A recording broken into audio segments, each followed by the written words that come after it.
Tiens, et toi, tu t'es déjà senti vieux? Oui. L'autre jour, après mon spectacle, je parlais avec un ado qui m'a dit T'étais comment l'école de ton temps? Oh putain, le coup de vieux dans la gueule, quoi. De ton temps? Et ça va, je suis pas si vieux, quoi. J'ai 31 ans. Alors de mon temps, le mot école vient du latin schola, qui signifie loisir consacré à l'étude, lui-même provenant du grec skolé, qui signifie le loisir. Voilà, donc pas étonnant que le latin et le grec soient deux langues mortes, hein. On n'a clairement pas la même définition du mot loisir. Pour le plaisir, j'ai été voir les synonymes du mot loisir, vacances, liberté, congé. Oui, là on est clairement plus dans l'école. De mon temps, et je crois que ça n'a pas changé, l'école est obligatoire de 6 ans jusqu'à 18 ans, en tout cas en Belgique. Non, parce qu'en Chine, en fait, l'école est obligatoire de 6 ans jusqu'à 9 ans, le temps d'apprendre à faire des baskets. Alors personnellement, j'ai fait 5 écoles différentes, et j'ai constaté que dans toutes, c'est à chaque fois le cours le moins important qui est enseigné par le prof le plus intéressant, le cours de morale. Malheureusement, morale, c'est pas le cours le plus important, tu vois. Tu peux terminer ton année scolaire avec 100% en morale, ça aura moins d'impact que si tu finis avec 100% en maths.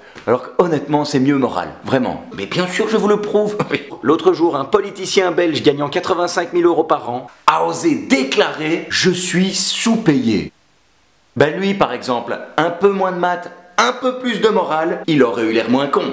Bon, après, j'avoue, c'est plus simple d'être intéressant quand t'es le prof de morale que quand t'es le prof de maths. En maths, on a vu Pythagore. Ce mec est pas drôle. T'as déjà vu un stand-up de Pythagore? Salut, je m'appelle Pythagore. Je sais pas si vous avez déjà remarqué, mais dans un triangle rectangle, le carré de la longueur de l'hypoténuse est égal à la somme des carrés des longueurs des côtés de l'angle droit. Merci, c'est tout pour moi, c'était Pythagore.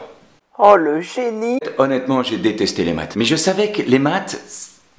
Enfin, depuis que j'ai quitté l'école, ce truc, ça ne m'a été d'aucune utilité. Vraiment, jamais je n'ai... Enfin si, une fois pour faire du frisbee et une autre fois pour mesurer ma bite. Mais c'est tout. C'est pour une majorité de la population, à partir du moment où tu as appris à additionner, soustraire, multiplier, diviser, ton cours de maths, il ne va plus jamais te servir à rien du tout. La question que je posais le plus souvent à l'école, c'est concrètement, à quoi ça sert votre cours? Attention, objectivement, tous les cours ont une certaine utilité. Mais bon, en fonction de l'option que tu as choisie, il y a des cours où tu as juste envie de dire pourquoi. Tu sais, moi par exemple, j'étais en option théâtre. Ce qui fait que bon, ben, chimie, physique, bio, religion, c'est pas que je m'endormais, mais le temps ne passait pas. Quand t'as des cours où le temps ne passe pas, quoi, c'est des cours où t'as envie de dire au professeur, vous auriez mieux fait d'être maître du temps à Fort Boyard, ça aurait été plus intéressant, ça aurait été plus chouette pour vous. Pour nous aussi, pour tout le monde.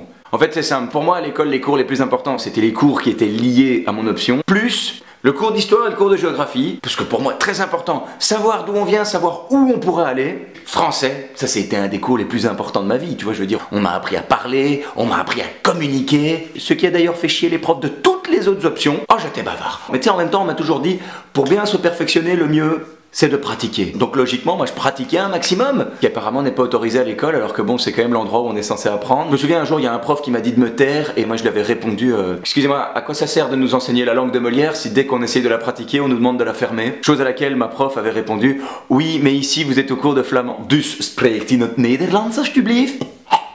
Je sais, le flamand est très important en Belgique, mais moi ça m'a toujours fait vomir, à cause du rejet. Sur ce, des bisous!